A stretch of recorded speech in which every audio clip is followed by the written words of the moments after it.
John Promaggiore, who formerly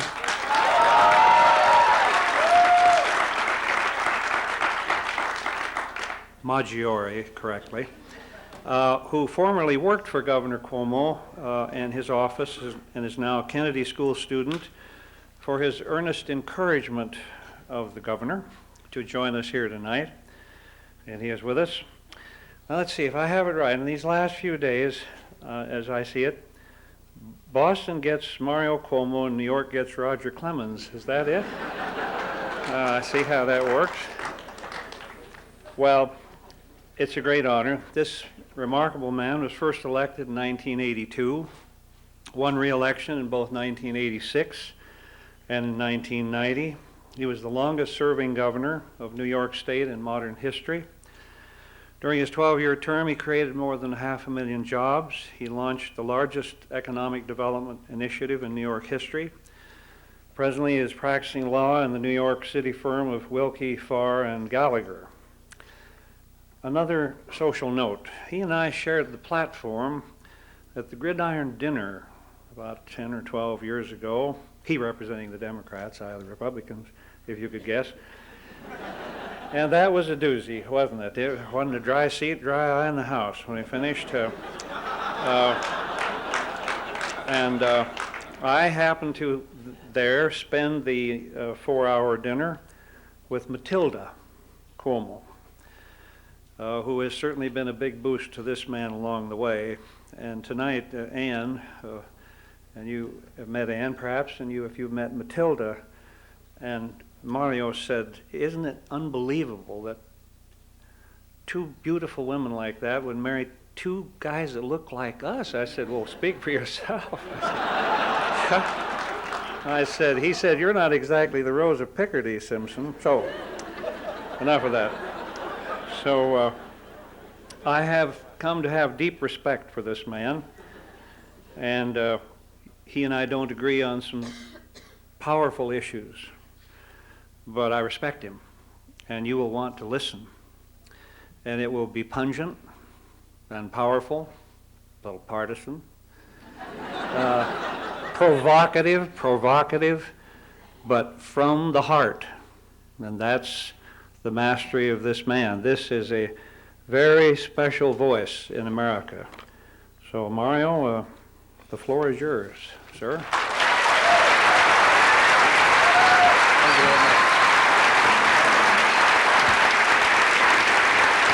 Thank you very much.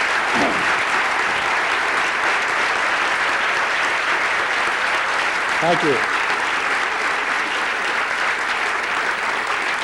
Thank you very much. It will be from the heart. A little bit of it will be from the head, I hope, as well. But I remember, as though it were yesterday, the night that Alan Simpson is referring to, the Gridiron Dinner, which, as you probably know, is the event where the president once a year hears from a Republican, that was Alan Simpson, and then a Democrat, and then gets up himself and destroys them both. And I remember it because it was perhaps the most unforgettable, it reminded me of the most unforgettable introduction I've ever had in my long career, and it was an introduction to President Reagan. And I told the truth about that introduction with President Reagan sitting next to Matilda all through it. And here's what happened. Actual truth, 1983. My first year as governor of the state of New York, and Pat Moynihan comes to me and says, does President Reagan know you? I said, well, not so that I could say we were familiar or, I said hello to him. He says, well, he should know you. You're now the governor of the state of New York. That's Theodore Roosevelt, Franklin Roosevelt. That's Dewey. I said, I know. They gave me a list, Pat. I memorized the list. He says, you're going to the party at the Blue Room. I said, I am. The president was having a party for newly elected types. And he said, well, we'll see a proper introduction is made. We are some days later at this party, and at one point Senator Moynihan comes and, as only Senator Moynihan could, says, this is the propitious moment, because President Reagan was apparently free on the far side of the room, and he said, he takes me across up to President Reagan and says, "Mr. President, I would like to introduce to you," and before he can get my name out of his mouth, President Reagan cocked his head the way he would, gives that smile that melts all resistance and says, "Oh, you don't have to introduce us. I know Lee Iacocca well." That's true.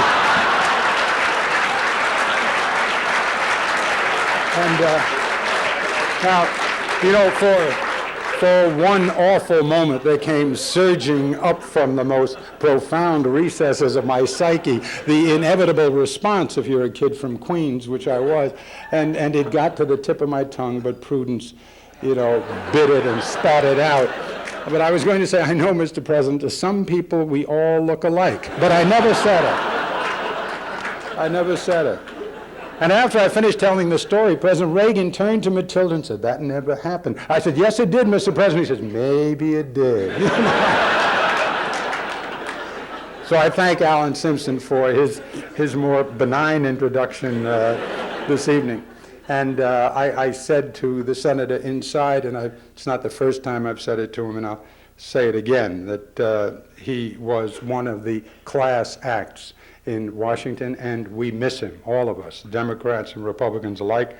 The Washington scene has not been the same since he left, and you're very fortunate to have him.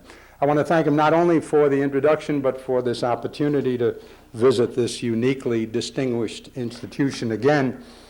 I think it's fair to say that it's universally accepted that the Kennedy School and Harvard, of course, represent American intellectual and educational excellence. You argue for America's highest aspirations, for a constant lifting of the bar, for a refusal to tolerate settling for anything less than is reasonably achievable. And that impulse has made this nation greater even than the Founding Fathers ever imagined it could be. And it can make it greater still. And that's why I'm eager to talk with you this evening. The curtain has come down on the third-rate soap opera L'Affaire Lewinsky. In many ways, it was, of course, not our finest hour. But it was a triumph for our founding fathers, I think, whose wisdom, instincts, and unique design for a Republican democracy proved stronger than our errors and appetites. Now we're confronted by a new challenge, a happier one. It comes with the approach of the high holy days of our civic calendar, the presidential and congressional elections of 2000. They will mark the beginning of a new millennium for the world. And they will give us in this country a new opportunity to create the still more perfect union that the Founding Fathers hoped for. It's not yet clear how well we will seize that opportunity. Where is the Union today? Well, we're in the midst of a tremendous explosion of technological advancement and empowerment. We've come further in this regard in just 60 years than we had done in the previous 600. But we have not done nearly as well in dealing with the more familiar and prosaic challenges of our everyday existence as a society of people dedicated to a common welfare. Certainly we've had our accomplishments. We're the largest economy, the only mega military force, and the greatest engine of opportunity in world history. No one denies that. For 10 generations, we've taken people from other parts of the world, brought them here, and given them the chance to succeed in a way they could not possibly have done in their native land. That was true, certainly, of my mother and father, and so no one knows it better than I. No one is more grateful. Today, there are more Americans living in the shining city on a hill that President Reagan described as the habitat of successful Americans. The stock market has helped produce literally more billionaires, more millionaires, more people earning over $100,000 a year than at any time in our history. Unemployment is low, inflation is contained, real interest rates not prohibitively high. And so all of that is good news, and we should rejoice. But there's another less joyous truth as well. There is still a second city where the glitter doesn't show and where there are more people living as well. Only 4 to 5% of Americans are earning more than $100,000. The median annual income for an individual in 1998 was less than $24,000. The average was $28,940. The average family earned less than $39,000 a year. More than 38 million people in this country are poor. That's a very large number, especially when you consider in 1987 it was 32.2 million people. 1 in 4 or 5, there are different figures, children are being raised in poverty. Many of them are surrounded by all the most corrosive aspects of today's culture: drugs, violence, broken families, diminished opportunities. A child is emptied out onto the streets of my old neighborhood, which is South Jamaica, Queens, as a toddler, 2.5, 3 years old, surrounded by pimps, prostitutes, debasement, degeneracy of all kinds. I have said about a child like this that she can grow up familiar with the sound of gunfire before she's ever heard an orchestra play. And probably she'll go from there to more disaster. Yes, unemployment is low. High-skilled workers are doing well. But how many high-skilled workers are there in this country?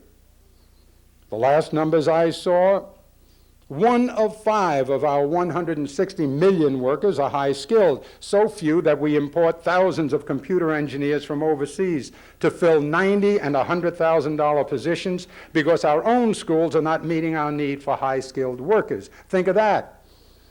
115,000 immigrants earning $90,000 to $100,000, $110,000, when your average wage is somewhere around $28,000.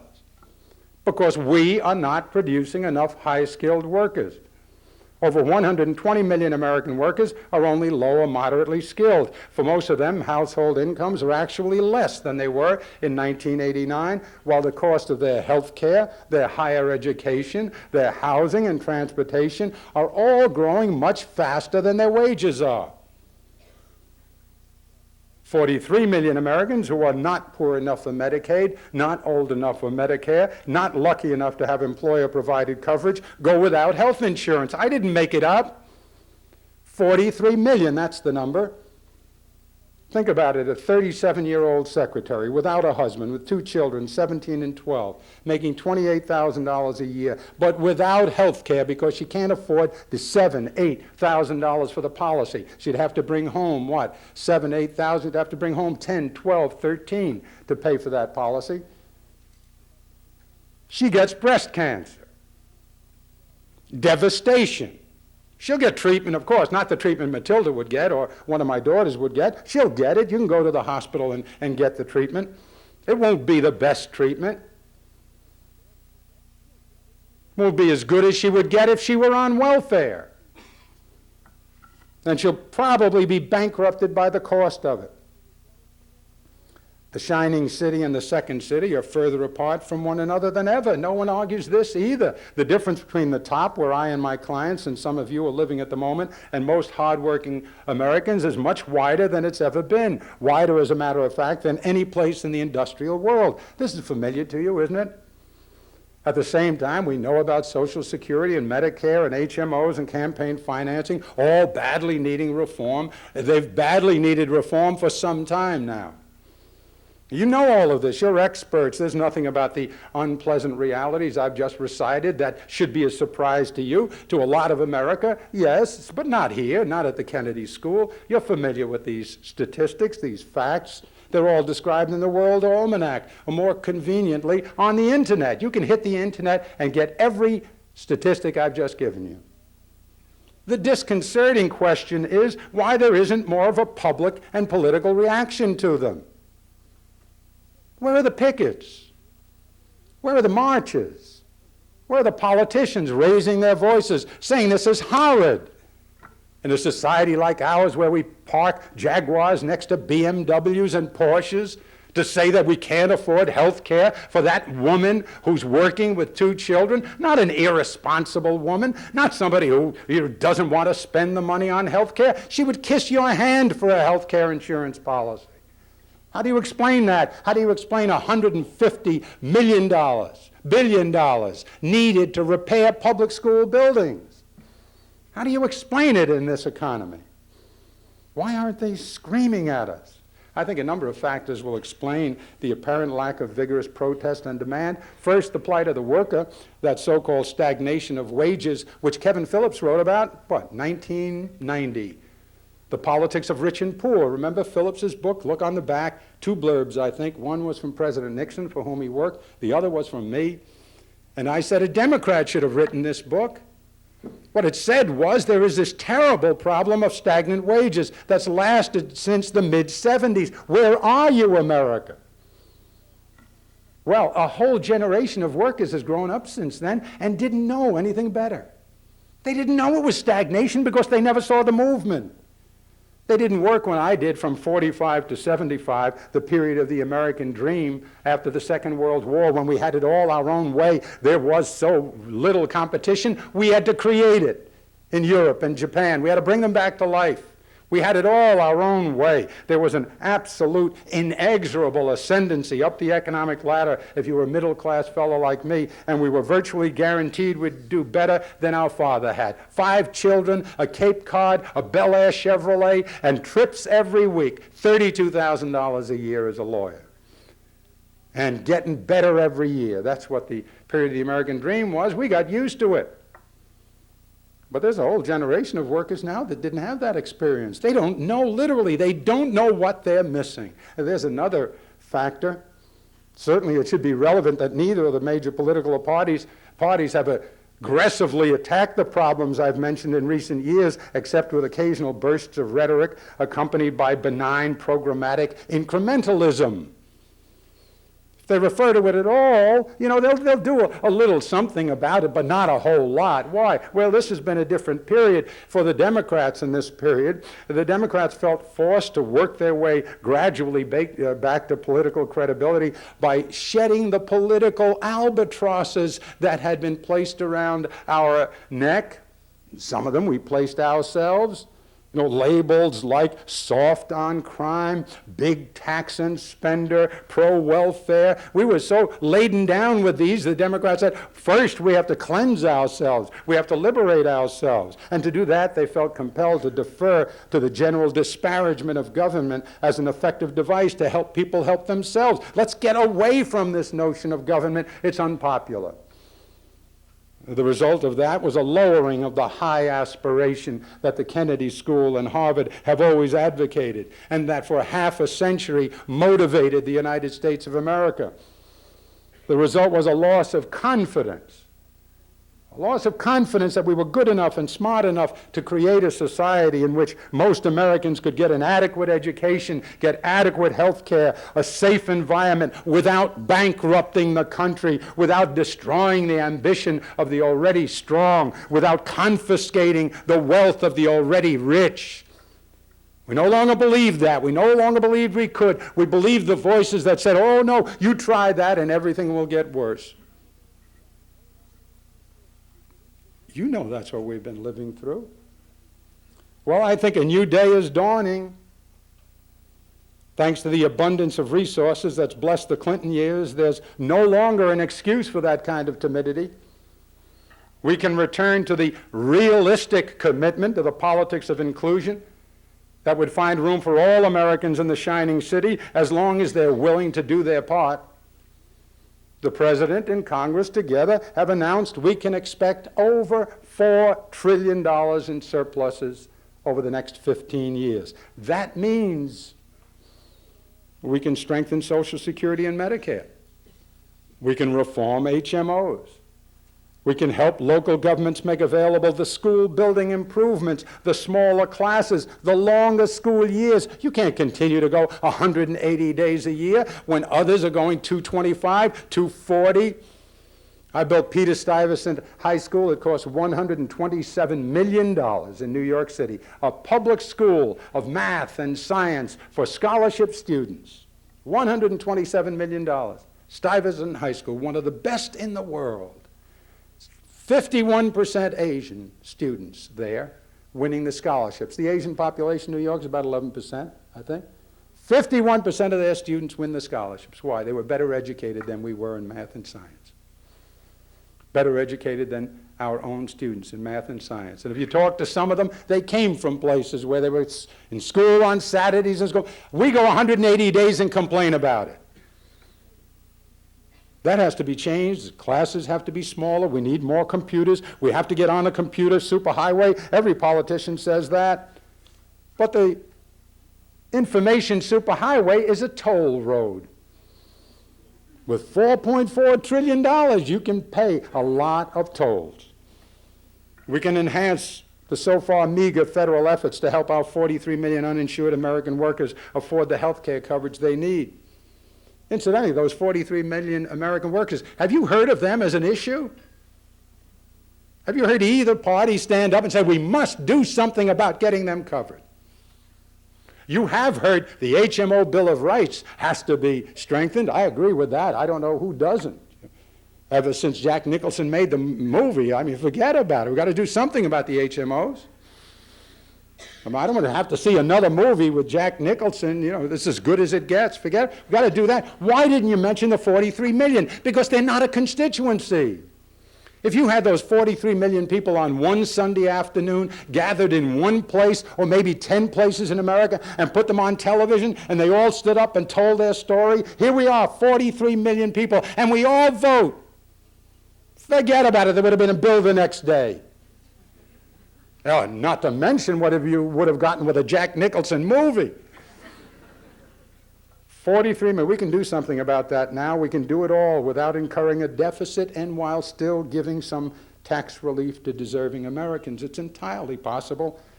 We can do it if we want to, and that is the real question for the next election. Do we want to? What do we want for America? What do we believe is our destiny? What kind of nation will we choose to be? Now is the opportunity to decide that question. You're not constrained the way you were for the 20 years I was in public service. You've got to balance the budget. If we do this, it's going to be a tax increase. We can't afford a tax increase. God forbid we should make the deficit worse. Those were the constraints, legitimate constraints. They're gone. I don't know how it happened. I thank the God that made it happen. I hope he's right about the $4.4 trillion. But this is a new world, and now we can decide, do we want to be the kind of United States we were for 150 years, from 1789 until about 1932? When God helped those who helped themselves in the period of primitive individualism, and the federal government helped only the land barons and business magnates, arguing that in the long run that would benefit everyone? Or do we want to be the kind of America we invented to save ourselves from the Great Depression, when Roosevelt lifted himself from his knees, from his wheelchair, to marshal all the strength that was left in America in the Depression, and used it to lift the rest of America from its knees? How'd he do it? Well, he supplemented the market system by using our wealth to create more wealth, by investing in people, helping them to help themselves through the WPA, through unemployment insurance, through workers' compensation relief, Social Security, public schools. Then we did it later through the GI Bill. Then the interstate highway system, a great idea by a great Republican, General Eisenhower. Let's take money from here and put it into the interstate highway system. Nobody ever thought of that use of government, that kind of redistribution of wealth. Eisenhower thought of it a great idea. And it made the whole country stronger. Then John Kennedy's space program, and then later Medicare, Medicaid, civil rights, and then more recently we did it with a monster redistribution of wealth. Yes, redistribution of wealth. For what? The Resolution Trust Corporation. Let's bail out the savings and loans. Redistribution. Let's redistribute that wealth. What? Redistribute that wealth. Oh, yeah, I'm sorry, that's a liberal word. Or let's just spend it, or reallocate it. God forbid you should redistribute it. Was the Resolution Trust Corporation, all these other things, were these mistakes? Was this mushy-headed liberalism run amok? The socializing of America? Hardly. Through all these exercises in intelligent synergism, most of them joined in by both parties intelligently, through all these exercises, we made ourselves the greatest nation in world history. which is what we are today. It was no accident. We did it by adapting ourselves, adjusting to the new realities. And we did it without any embarrassment about so-called big government, a castigation that we've applied recently to our relatively small programs for the purely poor, like welfare. When you say, and when it was said that the era of big government is over, and you decried and disdained and criticized big government, obviously you politicians did not mean it, because you couldn't have meant Medicare. Both parties were fighting to see who was truer to the Medicare commitment. You couldn't have meant Social Security. God forbid your hand would palsy on the way to the lover before you'd ever vote against Social Security. And you certainly didn't mean defense, the biggest government. No, you didn't mean that. And you didn't mean the Resolution Trust Corporation, and you didn't even mean Medicaid. What did you mean? Welfare, 1.5% of the budget.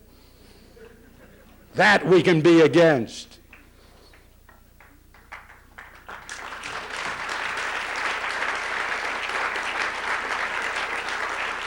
So the availability of the surplus has posed the ultimate question for us more neatly today than ever before in the last 7 decades. What are we willing to do to perfect our union? One side favors a huge portion of the newly liberated wealth going for across-the-board tax cuts. There's a logic to it. The logic to it is they put the money in, they should get it back. And that means, of course, it will go to the wealthiest people in America and leave our needs to be dealt with by the tender mercies of the market system.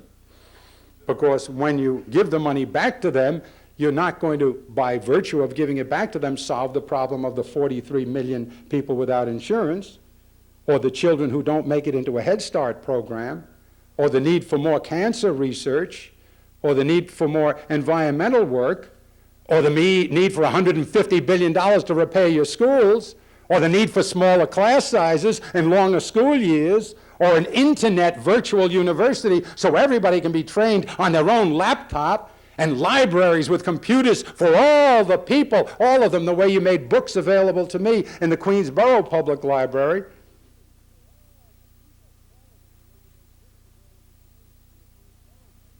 No, those problems are not going to solve themselves. Then what will? The market system. Oh, please. That's what you said for 150 years.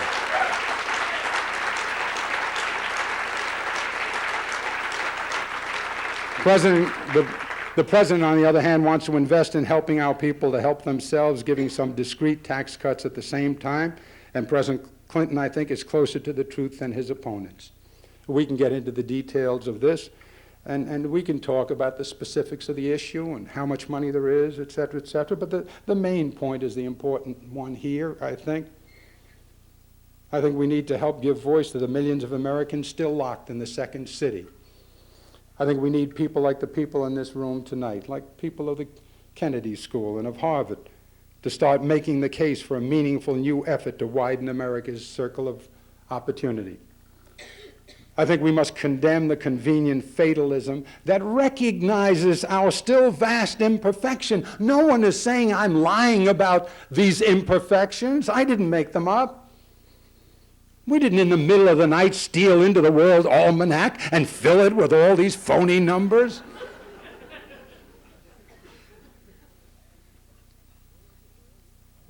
But the suggestion is that the current degree of failure is somehow inevitable, and that any further effort to help people help themselves through government will only make things worse. That's the implied threat. If you try doing it through government, it will make things worse. We must remind the country that that's not the fire that defeated slavery, that earned women the right to vote and won working people the dignity their labor deserved. It's not the spirit that rescued us from the Depression, saved the world from Hitler, and conquered space. That's not the kind of boldness and imagination that has been the American signature for the best part of this century, and we should not let our country settle for it as we enter the new millennium. I believe most Americans are hungry for something wholesome and useful that would lift our nation onto the high ground of our best possibilities. We have come nowhere achieving our best possibilities. Nowhere near it. We're the greatest country in world history. But we've done it with one arm tied behind our back. We did it for a long time with African Americans, blacks as slaves. We did it with women impaired by law for a long time. We're doing it now with 64,000 people locked up in the prison cells of New York State, just New York State. More prison cells than were built for all the years of New York State before I was governor. A huge chunk of our potential power and strength and beauty locked up in jail cells because of a drug addiction problem in this nation that we haven't come anywhere near solving. Imagine if the African Americans were truly empowered to do all they could have done, if we could take half the people out of those cells, if the women were truly empowered. They're not fully there yet. If you freed both arms, imagine what you could do then. If you've made yourself as great as you have with only part of your energy, imagine what this country is capable of. We need somehow to convey this. I don't know how to do it. I think it would be wonderful if we had a heroic figure to do it for us. Moses. Whoa. I love that. Moses. Can you imagine Moses coming down? Even Simpson, boy, would have to think about that. Yeah, Moses would lay it right up there and say 43 million. Don't argue with me, Alan. Argue with him. No Moses. No Washington. I'm afraid the age of heroes is behind us, perhaps irretrievably. That seems so clear. We've written songs about it. Where have you gone, Joe DiMaggio? A nation turns its lonely eyes to you. They took John Kennedy, then they took Martin Luther King Jr., then they took Bobby Kennedy, and they left us only the song.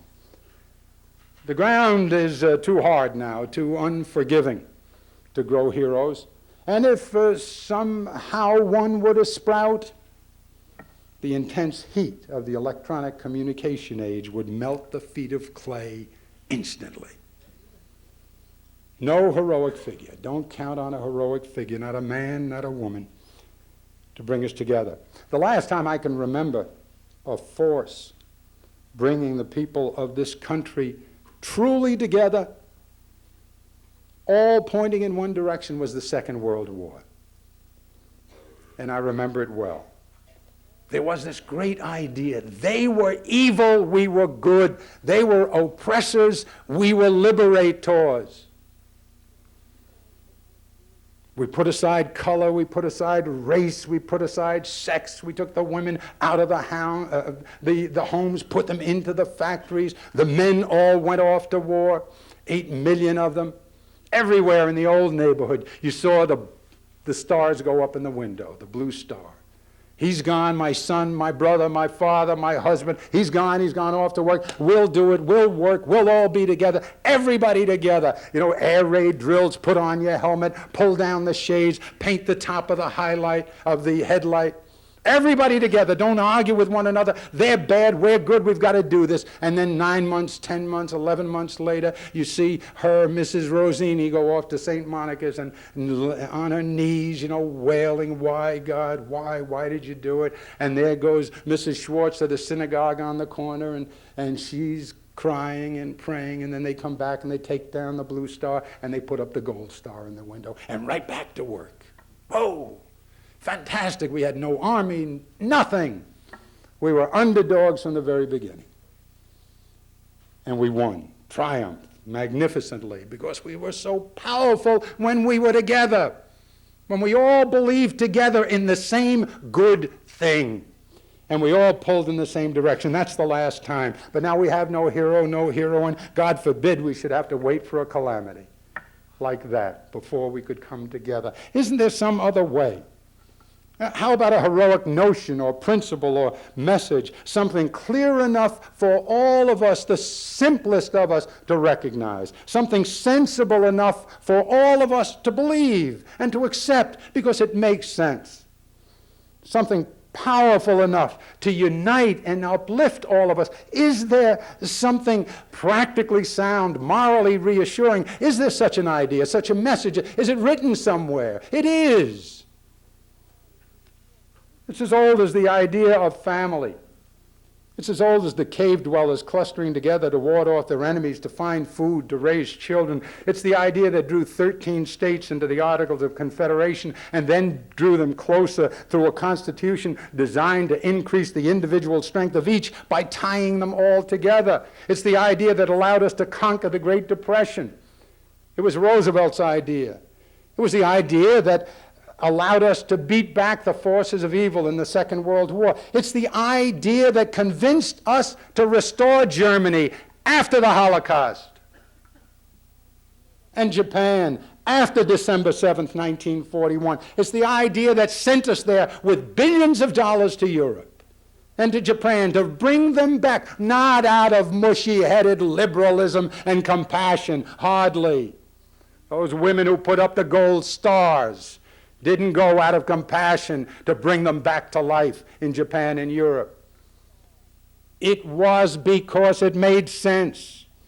It was because we understood we're all interconnected and interdependent, and that we should share our benefits and burdens in order to advance the whole society and thereby benefit all of its members. We knew we could not make it by ourselves, powerful as we were.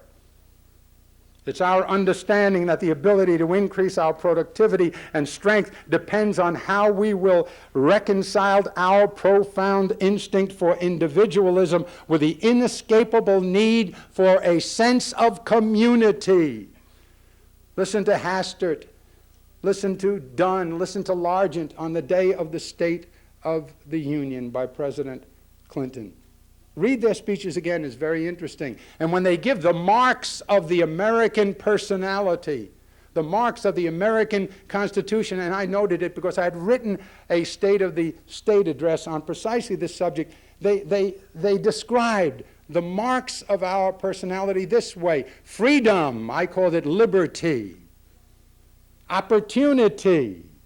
Responsibility, I say hurrah to all three, on my feet cheering. That's what the Constitution was. Liberty, responsibility, opportunity, yes, but you left out a word, community, because it wasn't written into the Constitution. And we didn't believe it for 150 years, and they still don't. And that's why they don't use the word. Why do they stop? Freedom, liberty, opportunity. What about community? What are you doing in Japan today? What are you doing in Russia today? What are we doing in Europe today? Why the billions for the IMF and the World Bank? Why are we doing it in Brazil? Why that exercise in community, in synergism? What are we doing there? Well, we must help them in Brazil. Why? They take 20% of our exports. And we'll be stronger if we can sell to them. And they have to be strong to do it. We must help them in Russia, because if we don't help them, it's not that their economy is so large, they're the size of Delaware. But if we don't help them, there'll be chaos. Their economy is Delaware's economy.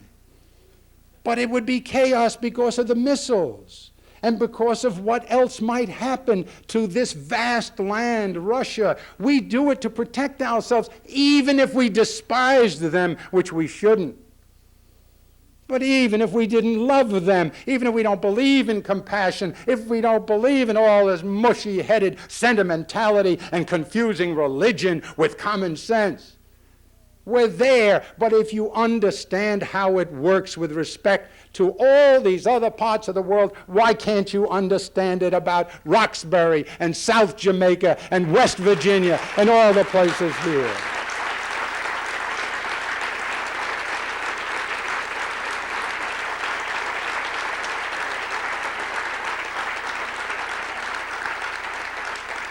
Why can't we see that by enhancing the ability of those children to be productive, we reduce the cost to the rest of us of their sicknesses, their incapacity, their disorientation, and we create whole new sources of wealth for all of us. Adam Smith, my favorite, and he's becoming more and more my favorite, Adam Smith. I got so tired, of people, first of all, Lincoln. They all cited Lincoln, he's a Republican. What Republican? It's a Whig, for God's a Whig, schmig, Republican. It was all that. He believed in all the good things. So too with Adam Smith. I'm just tired of everybody saying, Adam Smith, we conservatives, we believe. You don't believe in Adam Smith. He was a professor of moral philosophy. How do you like that for an economist? And Adam Smith said it beautifully. He said that this idea, now he's the patron saint of the free enterprise system. He said, what improves the circumstances of the greater part of society can never be regarded as an inconveniency to the whole. He also argued, did you know, in the Wealth of Nations for public schools by the government, 1776. It wasn't until the 1850s that Lincoln talked about public schools. Adam Smith. That's how common sensible it was even then. It is, and Adam Smith knew it better than most. It is the basis of our entire Judeo-Christian tradition. It's certainly the basis of who were the first great proponents of monotheism. I guess the Jews were close, if not the first. And when the first Jew looked up and said to his Hebrew God or her Hebrew God, what am I? And the word came, tzedakah. In righteousness you must recognize that you are brother and sister to everyone around you, even those chasing you through the desert. And what do I do with this relationship? Tikkun olam. Repair the universe. Can you imagine Tevye? Repair the universe? Me, Lord, I'm schlepping to the United States. I can't deal with my 3 daughters. You want me to repair the universe? Yes, repair the universe. Start with your wife. Start with your business. Go to America. Take care of your daughters. Start with your family. Yes, I understand that. But then as your power is enhanced, if you can get to be mayor of a village in Wisconsin, then that's what you do, Tevye. Make it better. And if you get power enough to be king, then make the whole kingdom better. And what is better? You know what is better. Sweeter, fairer, surer. That's what you know. I don't have to teach you that. I don't even have to send Moses. Him I send with rules you mustn't break. Love you'll learn on your own. That's what they said. And the Christians borrowed it whole. The founder of the Christian religion is stopped on the road by the disdainer, the scoffer, the lawyer, who says, Rabbi, I understand you dazzled them in the temple. Well, I didn't do bad. Good. I want you to sum up for me in a 15-second commercial. Let me see how good you are. The whole truth. Love one another as you love yourself for the love of me, and I am truth. And the truth is God made the world but didn't finish it. You have the mission of finishing it. And to do that, you must love one another. Not because you really want to, but because that's the only way it can work. I don't like making the argument from pragmatism and common sense about helping Russia and all these people. Even I hate that. I'd rather stand up and say, hey, look, love them, because, that's a better instinct. Doesn't work. Doesn't work. Not even at the Kennedy School. You can have it both, because it's not a religious principle. It's not for the mosque, the synagogue, and the church. It's as old as our history. I've recited it for you. You know the history better than I. You know that we began to realize our strength fully when we began to feel that sense of community. The whole law is summed up by Lincoln. What is government? Government is the coming together of people to do for one another collectively what they could not do as well or at all, individually and privately. If you can do it privately, good. You don't need government. If you can figure out a way to give those 43 million people health insurance through a market system, through incentives, great, you go ahead. I'm all for it. If we could do without Medicare with some magic of the free enterprise system and the market system, fine, I'm all for it. If you could educate everybody without a public school, you really think you can do it with vouchers? You've got 5 million kids in private school. How many empty seats do you have in private school? You have 47 million in public school. You want 47 million kids to get vouchers? Where are you going to put them? Who's going to build the schools? But if you think you can do it with vouchers, God bless you. Come and show me how you do the public school kids with vouchers. You got it.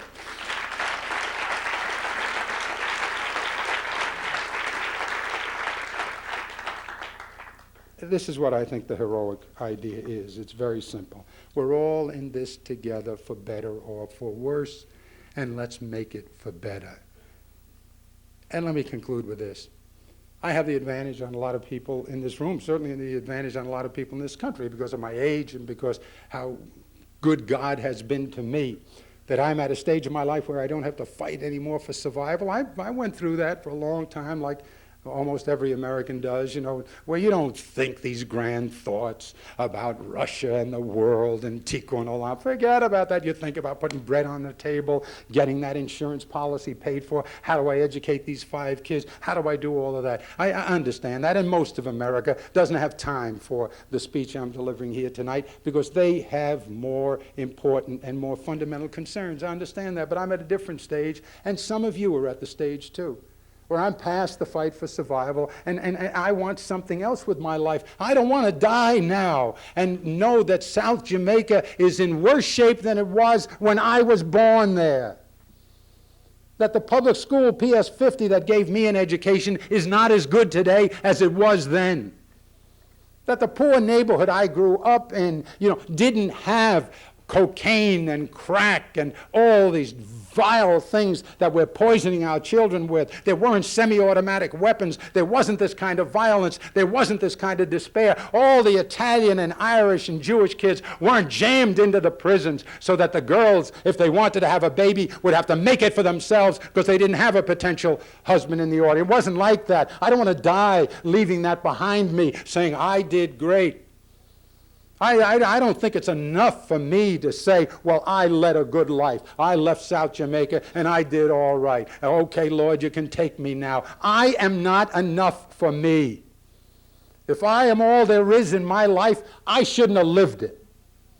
There must be something else, something more important, and there is. And that's what the essence of the religion is, and that's what the essence of our Constitution must be. And us as a people, we're in this to try to make the whole place better. That's all that matters. That's all that counts. After you take care of your own survival, see what you can do for the rest of the place. That has meaning.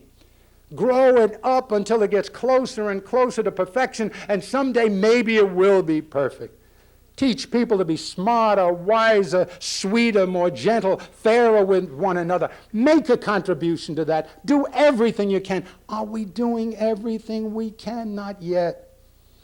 And until we do, you, the people of the Kennedy School and Harvard, should not be satisfied.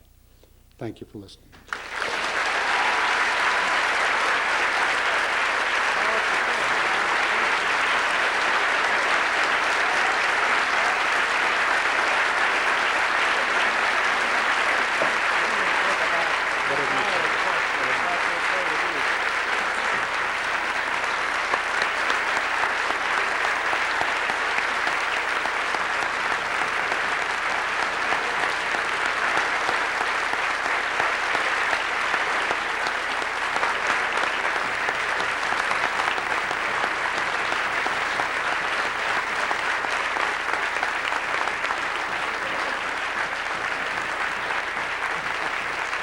Up on the toes. Thank you. Thank you. Thank you.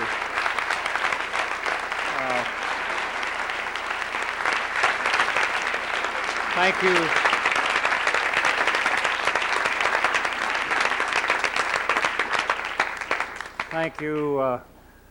You see the man and you see passion, a wonderful trait for politicians especially. Now we're going to extend this a bit so that we have enough time for questions. So we'll start here with this microphone here, and then do we have 2 up there? I think we do. Yes, good.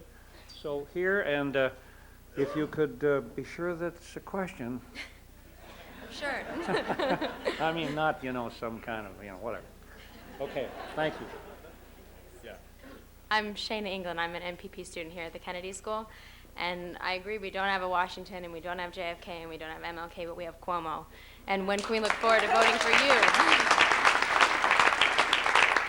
Andrew comes very close, actually. Okay, we have Mario Cuomo, and I'm wondering when we could look forward to voting for you for president.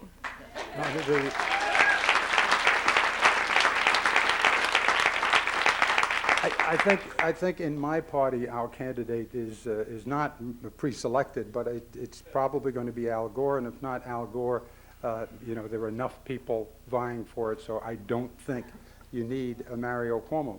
I wouldn't rule out the possibility of Andrew being in there somewhere. I'll be honest with you, and he doesn't need any push from me. As a matter of fact, I've tried to stay out of his way, talking about albatrosses, but the he has everything that his old man has and much, much more, because he's the next generation, and he's benefited as a member of the next generation. I made every mistake there was to make in the early days of my political career. I knew nothing about politics. I didn't like it, candidly.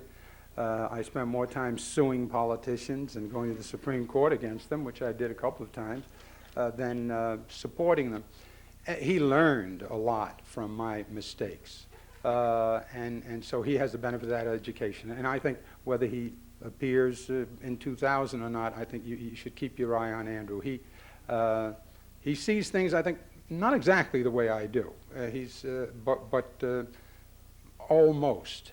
And the heart of the matter he agrees to. And I'll do what I can next week or a week after I debate Dan Quayle, and then I have a whole series of debates with Bennett. And no, don't. You're wrong about Quayle. I'm telling you, you're wrong about him. Now, I'm very serious. You keep your eye on him in the first debate. You watch him in the first debate he has head-to-head with these other people, and then see if you feel like laughing. He's not what he was a few years ago. He became vice president, I think, I'm trying to be respectful, unprepared. They snatched him out of nowhere. He wasn't training for it. And I don't think he really ever showed all his stuff. Now, I have the advantage because I've been on a platform with him 3-4 times, and I've gotten to know him, and I've spent time with him. And if George Bush, George Bush is now leading the pack, but that could be a mirage. He might not run, or if he does run, he might not impress you. That's happened before. It happened, that's happened before. So I'll do what I can to see that the Democrats get the right candidate and the Republicans get the right candidate.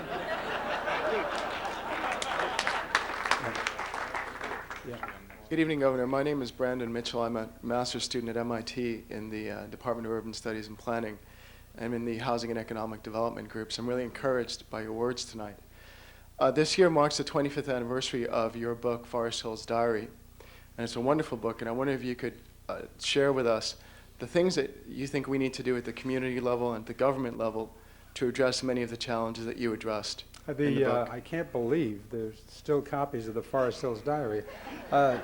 Forest Hills Diary is the first book I ever wrote for Random House that came out of the Forest Hills housing mess, which only us old-timers would remember, when John Lindsay tried to move 842 apartments of welfare people, who were then mostly African Americans, into a solid Jewish community of middle-class people in high-rises in Forest Hills, Queens. And there was a tremendous uproar over it. The argument was that 842 families of welfare people, with all these working people with no jobs for them, that tremendous density, was just going to recreate the kind of neighborhood that these people had moved away from and into Forest Hills.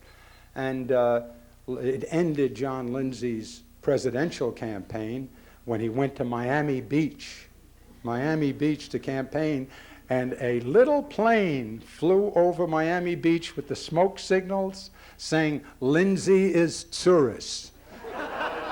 That was the end of his game. So I had sued John Lindsay and the city of New York in another case, and wound up with him asking me to mediate that controversy. And now I had, nobody knew me. I was a kid from Queens. I was a lawyer. I had beaten the Lindsay administration on behalf of some homeowners, some poor homeowners, and they liked the way that came out. And so they asked me to do it. I said, I'll do it on one condition, and that is that you don't pay me and that you don't have anything to do with me. Because for me to have credibility with these people, they have to know that I don't owe you anything. And that's what he did. And we did compromise it and created, I think, the first low-income housing project in the United States' history that had a proprietary aspect to it because it was co-op. We co-opted it. And sweat equity was used as the payment. So the theories were all fine. We also reduced it to less than half of its original size by taking the larger units out, basically, so there were fewer children. But anyway, that thing is still working. Now, the really interesting thing about that is I had never been a politician. And I kept a diary every night because I met with groups every night, blacks, Jews, mixture of blacks and Jews, every single night for months. And I recorded, I didn't want to take a transcript or have a secretary because I didn't want to stifle the discussion. So I recorded mentally, and then I'd go home and write a diary. And that diary contains my reactions to the ineptitude of government, to the insensitivity of the government, that tried to jam this project on the people, to the misunderstanding, how the whole population said this is racist, this is the white Jews against the African Americans, and if they were white, there wouldn't be this problem. But at the same time, in Paisley Park, Queens, in an all-black community of middle-class people, they tried exactly the same thing, and the black community responded even more stridently than the Jewish community did. And that's recorded in the diary, you recall. I'll say that, it wasn't race. It was economic class and what follows economic class, that the poor people at that day and age. And I also said, you're trying to solve the problems of the poor by jamming them into houses. So that'll protect them perhaps from freezing. It won't make them non-poor. You should be jamming them into better schools. You should be jamming them into neighborhoods where there are so many jobs they can't fail to get one. Instead of that, what Forest Hills represented, and see, this is not the time for it, maybe some other time. You want to really deal with poverty. I put the emphasis on education and health care. It's much more fundamental than that. What you'd have to do is break down the density first. One of the biggest problems with poverty is you jammed all of these people into a small part of the community to get them away from the rich and middle class people. That's why you built the high-risers. And there were too many people there for the jobs, too many people there for the nurses, too many people there for the hospital beds, too many people there for the basketball courts, too many people there for everything. But you didn't care. That's where you put them. And you didn't educate them, you didn't give them jobs, you didn't do anything to help them other than prevent them from freezing to death, which in some of those projects you did only barely. What would you have to do? You'd have to, the first time they empty out those buildings, remember Pruitt-Igoe? You blew Pruitt-Igoe up in the middle of the country because it was too much density. What you'd have to be doing in all the poor neighborhoods that are that dense now, when a building emptied out, don't build it again. Don't put any poor people back into that building. And don't invite people from outside into that community. Why? They already have too many people, there's too much strain. And work on the birth rate for those children who are having children prematurely. Try to get them not to do that. I had a program, Avenues to Dignity, that took young women who had had their first child. And why did they have the child? They didn't do it for the welfare check, believe me. They did it for an affirmation. What else was there? Their school was lousy. Their community was lousy. All the men were in jail. And they said, I'll make a baby. At least it'll be something that'll love me and I can love back. Of course it was wrong. So you go to them and you say, listen, if you promise me you won't have a second child, here's what I'll do for you. You get your equivalency diploma. I will take your welfare check. I'll tear it in half. I'll give half to the guy who runs that insurance business. Say, hire her as a clerk. You get a degree so that you can do some work, though, a general equivalency diploma. I'll give half the check to him so he can afford to pay for you. I'll give the other half to you. You get half your work. I'll give you Medicaid. You hold that job for a year. Forget about it. You're off welfare. and he'll pay your full wage after that. Birth rate went down 70% for second children in those groups. Well, what happened to those programs? Forget about it. They're all gone. Why? Because you did welfare reform. That took care of the problem. What you did was to say, all right, you get a job. If you don't get a job, you starve. But what about, but she didn't know how to wash herself. She didn't know, she made the baby when she was 15. How about, daycare? Well, we'll do a little bit of that, but not really enough. How about an education program? How about giving her a laptop, teaching her, educate her, maybe with a computer? Do something. We didn't do that. Nothing's changed since Forest Hills. But the best line in the Forest Hills Diary is the one I wrote, and I would repeat today.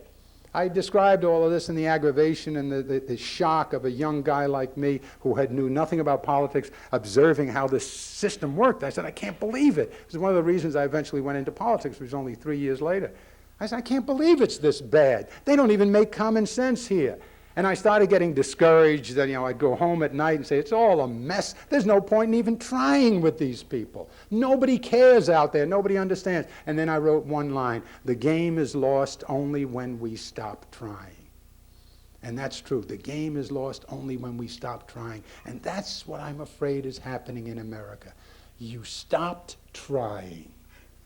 You said, no, we tried government, it doesn't work. That's a nice, convenient excuse. Now that it doesn't, we know it doesn't work. I don't have to give you my taxes for it. Let them do it the way I do it, in business. Maybe they could have if you hadn't built those neighborhoods to begin with.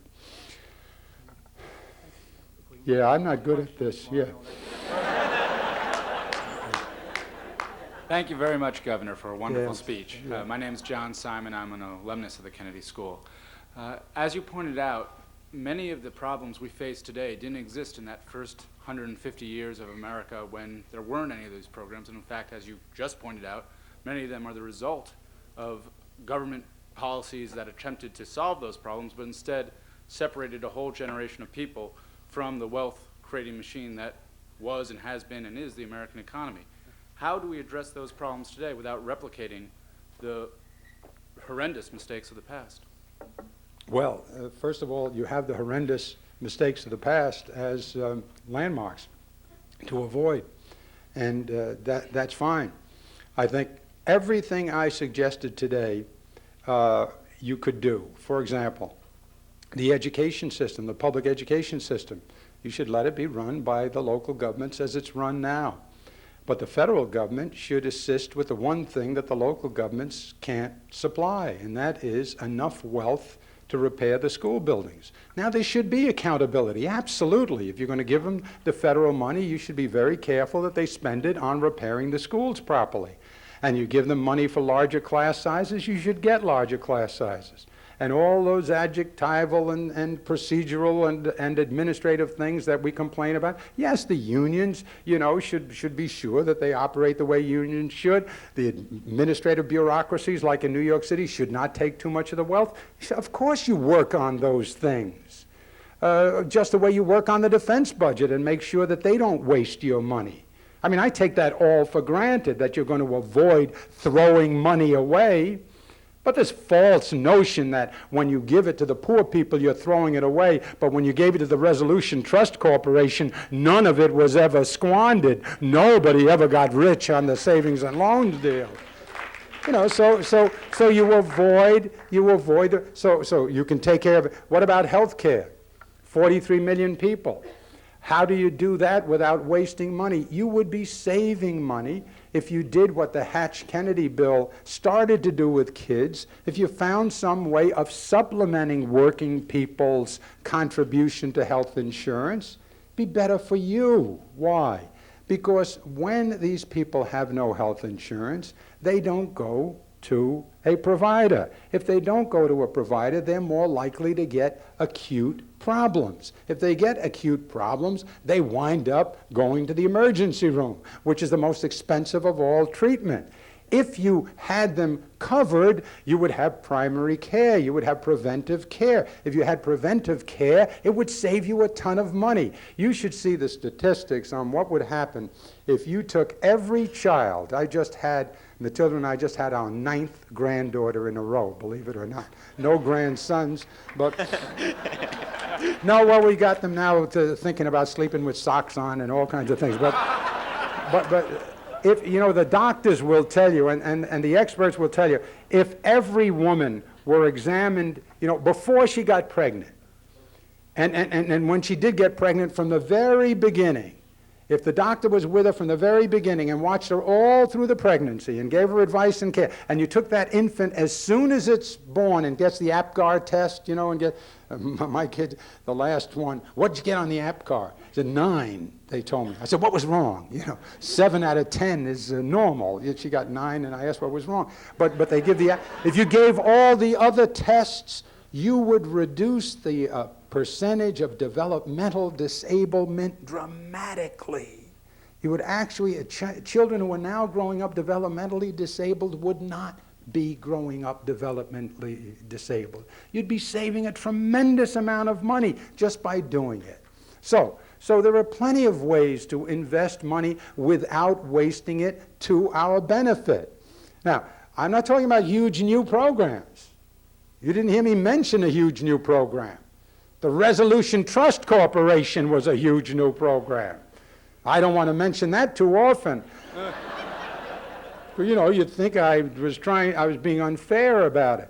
But I'm not talking about squandering money, and I resent that argument.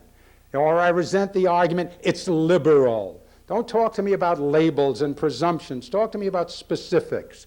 What do you not agree with? We shouldn't help the 43 million. Who will help them?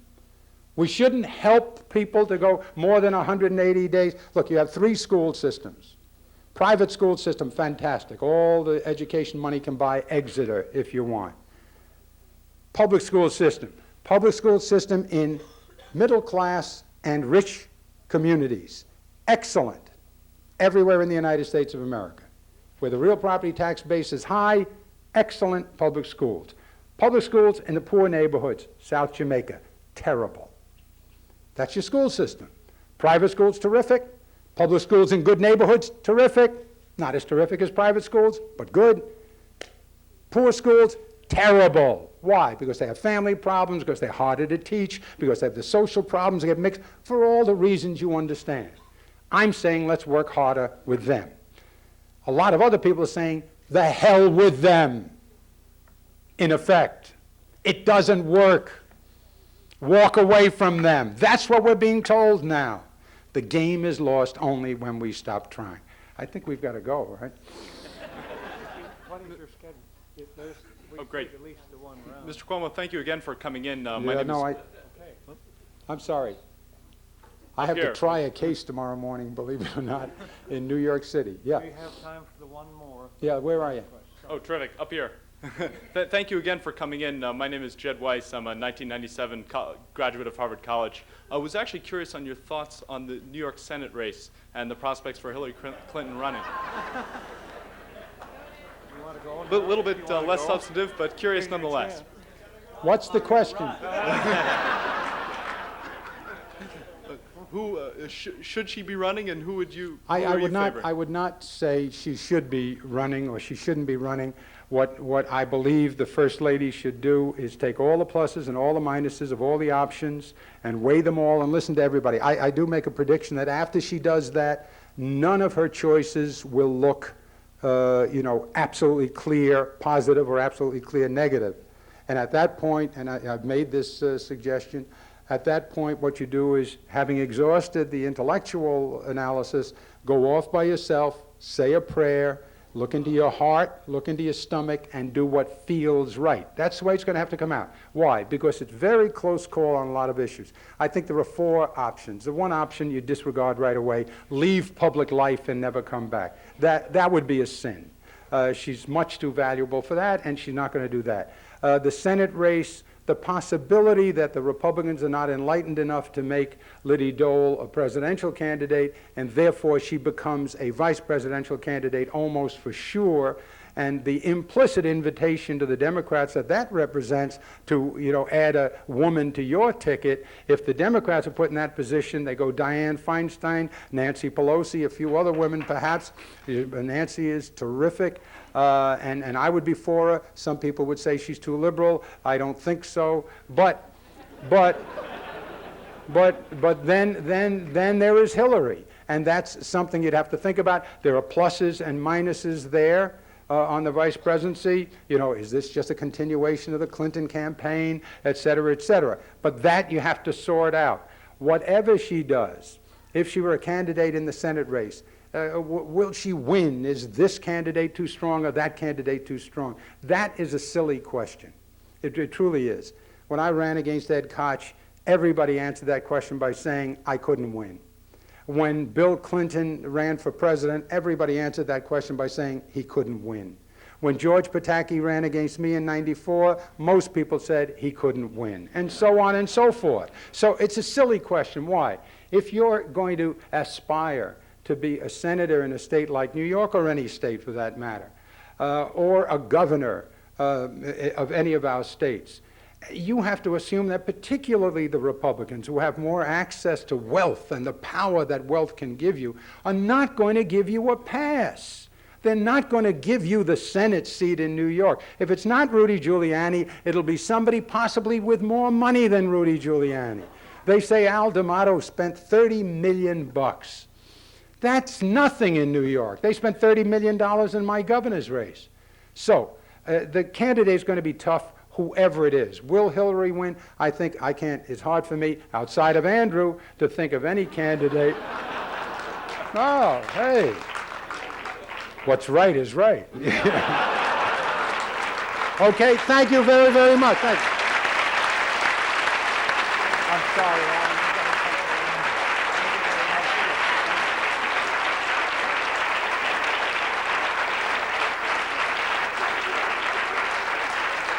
Thank you very much.